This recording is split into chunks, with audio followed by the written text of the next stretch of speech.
Hello everyone, myself Hemanth Kumar H.K. I did my graduation in B with a specialization in civil engineering.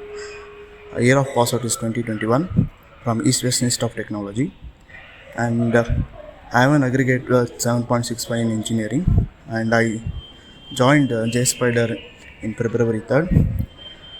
In April, I got placed in top MNC company as an assistant system engineer trainee. Telling about Jspider, it's one of the best training centers to learn technical skills from scratch.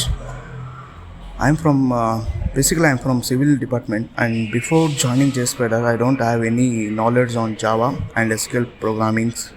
But Keshav sir, Nisha ma'am, and Darshan sir helped me a lot to understand the concepts. And I recommended you people to join Jspider to make your career better. Thank you, everyone.